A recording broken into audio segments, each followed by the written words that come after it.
ہمیں ہمیشہ سیدھی کروٹ سے سونا چاہیے. الٹی کروٹ سے سونے والے کو ہمیشہ ہارٹ کا مسئلہ پیدا ہوتا ہے، کیونکہ دل دبتا ہے، جس سے یہ ہوتا ہے اس کا فنکشن بگڑتا ہے. اچھا، اسی وجہ سے برے خواب آتے ہیں، کیونکہ سرکولیشن جو بلڈ ہے نا وہ صحیح نہیں ہوتا. اچھا، اس کی ایک وجہ یہ بھی ہوتی ہے کہ صبح کو اکثر دیکھا ہوگا آپ نے، اٹھ کے صبح جو لوگ اٹھتے ہیں ان کو ایک دم اٹیک ہو جاتا ہے فالج وغیرہ کا یا لقوے وغیرہ کا. اس کی وجہ یہی ہوتی ہے کہ خون کا دباؤ بڑھ جاتا ہے، اس سے دل کو زیادہ کام کرنا پڑتا ہے، خون میں دباؤ پیدا ہو جاتا ہے، تو جس کی وجہ سے یہ بات ہوتی ہے پیدا. لیکن یہ ہے کہ باوضو سوئے، سنت طریقے سے سوئے. نبی کریم صلی اللہ علیہ وسلم نے جو طریقہ فرمایا ہے وہ سمجھ لو انسان کے لیے اس سے بہتر طریقہ کوئی دوسرا نہیں ہے. اور طبی فوائد کے مطابق تو میں یہ سمجھتا ہوں کہ آپ طبیب اعظم ہیں. جو آپ نے حکم فرما دیا اب وہاں طب کی کوئی اوقات نہیں رہی.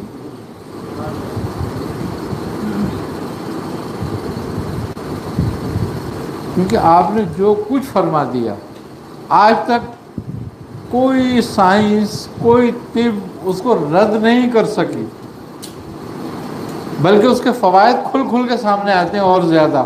جو اس پہ تجزیہ تجربہ کرا جاتا ہے اس پہ اور فائدے اس کے سامنے آنے لگتے ہیں جو پہلے نہیں ہوتے تھے لوگوں کو پتہ.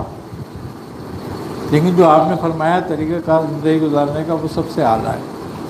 تو لہٰذا سونے سے پہلے آدمی کو وضو بھی کرنا چاہیے.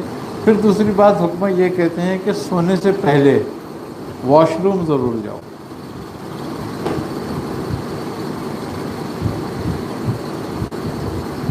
جب ہم واش روم جاتے ہیں اور رفع حاجت سے فارغ ہو جائیں، چاہے ہمیں نہ بھی ہو محسوس، تو ہمارا مثانہ اور گردے خالی ہو جاتے ہیں، جس سے خون کا دباؤ جسم میں نہیں پڑتا اور خون کا دباؤ معتدل رہتا ہے، جس سے فالج لقوے کے اٹیک سے محفوظ رہتا ہے.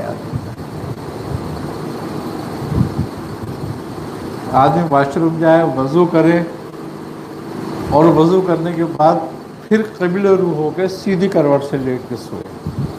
بس بہترین طریقہ ہے صحت مند رہنے کا یہ. اور جلدی سونے کی عادت ہونی چاہیے کہ عشاء کی نماز کے بعد پھر بزرگ کہتے ہیں کہ جاگنے کا کوئی جواز نہیں رہتا علاوہ اس بات کے کہ تم قائم اللیل ہو، کہ اگر رات کو تم قیام کرتے ہو تو اس کے علاوہ کوئی جواز نہیں ہے رات کو جاگنے کا. اور جو لوگ سورج طلوع ہونے سے پہلے اٹھ جاتے ہیں سو کے، ان کی کبھی یادداشت پہ اثر نہیں پڑتا، کبھی ان کو نسیان پیدا نہیں ہوتا. نسیان کی سب سے بڑی وجہ اور یادداشت کی کمزوری کی سورج نکلنے کے بعد تک سونا، یہ سب سے بڑی کمزوری اور یہ نسیان پیدا کرتا ہے اور یادداشت کو خراب کرتا ہے. سختی سے منع فرمایا ہے بزرگوں نے، اور حدیث میں بھی ہے اس بات، اور حضرت علی کرم اللہ وجہ کا بھی فرمان ہے. جو صبح صادق میں جتنی جلدی صبح میں اٹھتا ہے اس کو اتنے فوائد حاصل ہوتے ہیں، کیونکہ جب سورج کی پہلی کرن نکلتی ہے نا، اگر انسان سو رہا ہوتا ہے تو وہ اس پر نیگیٹو اثر ڈالتی ہے، لیکن اگر جاگ رہا ہوتا ہے تو پازیٹیو اثر ڈالتی ہے. اچھا، صبح کے ٹائم میں اگر ہم جب سورج طلوع ہو رہا ہو اور باہر ہوں، واک میں ہوں، تو پھر ہمیں کبھی وٹامن ڈی کی کمی نہیں ہوگی. آج ہر آدمی وٹامن ڈی کی کمی کا شکار ہے، اور اس کی وجہ صرف یہی ہے کہ وہ صبح کی سورج کی دھوپ نہیں لیتا. جب سورج طلوع ہو رہا ہوتا ہے نا تو اس کی جو شعاعیں ہیں وہ انسان کے اندر بڑے تغیرات پیدا کرتی ہیں، اس کی خلقوں کو اعتدال میں لاتی ہیں، اس کی ہڈیوں کو مضبوط کرتی ہیں، اور وٹامن ڈی آٹومیٹک پیدا ہوتا ہے اس سے جسم میں. تو یہ ہے کہ جو اسلام نے طریقے بتائے ہیں رات کو سونے کے، صبح کو اٹھنے کے اور جاگنے کے. اچھا پھر جیسے کہ قرآن میں یہ سورہ مزمل میں ہے کہ یا ایھا المزمل قم اللیل الا قلیلا، کہ آپ نبی کریم صلی اللہ علیہ وسلم فرماتا ہے اللہ تعالیٰ کہ آپ اٹھیے اور قیام کیجیے آدھی رات یا اس سے کم رات. تو یہ ایک نیند لینے کا مسئلہ ہوگا ایک پہر کا، یعنی کہ آپ ایک پہر آرام کرتے ہیں. اب ایک پہر جب آپ آرام کر لیتے ہیں تقریباً 1 گھنٹے کے لیے، تو آپ کا سارا جسم معتدل ہو جاتا ہے. اور پھر جب آپ اٹھتے ہیں اس کے بعد تو اس وقت بالکل سکون ہوتا ہے، خشوع اور خضوع بہت اچھا پیدا ہوتا ہے، اور آدمی متفرق نہیں ہوتا، اس کے دماغ میں تفرقہ نہیں ہوتا اس وقت، انتشار سے بالکل محفوظ ہوتا ہے وہ. کیونکہ جب وہ سو کے اٹھا ہوتا ہے نا تو سکون میں ہوتا ہے، بالکل اس کے تمام اعضاء سکون میں ہوتے ہیں، منتشر نہیں ہوتے.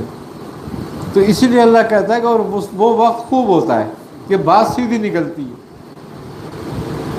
اچھا پھر دوسری بات یہ کہ یہ رات کا اٹھنا جو ہے تمہاری خواہشوں کو توڑتا ہے، اور کوئی دوسرا عمل اتنی خواہشوں کو نہیں توڑتا جتنا رات کا اٹھنا توڑتا ہے. کیوں کہ یہ ٹائم بالکل شیطان کے لڑنے کا ہوتا ہے، وہ غالب ہوتا ہے اس وقت، اور تم اس کو اپنے پر سے اتار کے پھینکتے ہو اس وقت.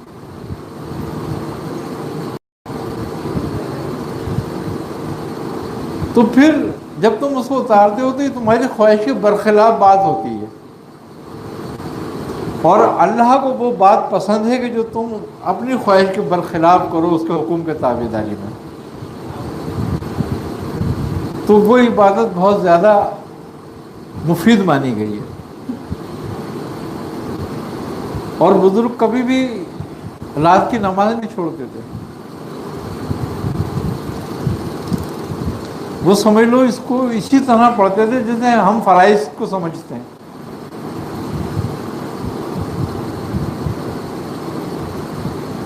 اور شیطان کے غلبے سے ذرا وضاحت فرمائیے گا.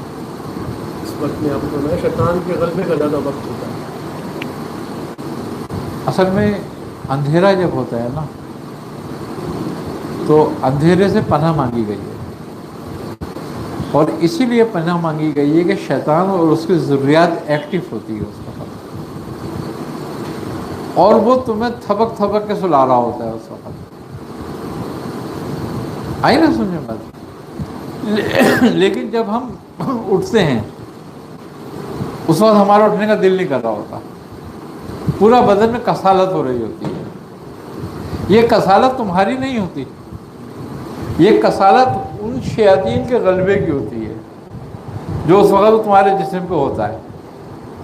لیکن جب تم اٹھتے ہو، وضو کرتے ہو، رفع حاجت سے فارغ ہوتے ہو، وضو کرتے ہو، تمہارا جسم ہلکا ہو جاتا ہے، کیونکہ اس کی طاقت کمزور پڑ گئی، وہ جو تمہیں چاہتا تھا وہ نہیں ہوا، تو پھر دیتا ہے. اب پھر تمہیں وہ اس کے بعد وسوسے میں ڈالتا ہے کہ تو اٹھ گیا، تیری نیند تھوڑا سا اور سو لیتا ہے 1 گھنٹے، اس کے بعد اٹھ جاتا ہے، پھر تو بہت ٹائم ہے فجر میں. اب وہ 1 گھنٹہ تمہیں سلا کے جو ہے نا وہ فجر سے بھی آگے لے جاتا ہے. تو لہذا بزرگوں نے کہا ہے کہ اس آیت پہ عمل کرو تاکہ فجر تمہاری ضائع نہ ہو اور اس کا پوری رات کا ثواب تمہیں مل جائے. آدمی جب صبح اٹھنا ہوتا ہے نا، اس کو مثال کے طور پر ایک آدمی تہجد کی نماز پڑھنے کے لیے نیت کر کے سوتا ہے کہ میں اٹھوں گا اور تہجد پڑھوں گا. جب وہ اٹھ کے تہجد پڑھتا ہے اور فجر پڑھ کے فارغ ہو جاتا ہے تو گویا اس کی پوری رات عبادت میں گزر گئی، اس کو پوری رات کی عبادت کا ثواب ملتا ہے. وہ ٹائم بھی اس کا ثواب میں ہوتا ہے جب وہ سو رہا ہوتا ہے. کیوں کہ وہ عشاء میں فجر کی اور تہجد کی نیت کر کے سویا تھا کہ میں اٹھوں گا. سمجھ بات. اسی لیے حکم آیا ہے کہ مومن کی نیت اس کے عمل سے بہتر ہے. اگر ہم کوشش کرتے ہیں، خدا نہ خواستہ کوئی ایسی بات ہوتی ہے کہ ہماری آنکھ نہیں کھلتی ہے، تو بھی ہمارا ثواب نہیں ہوا.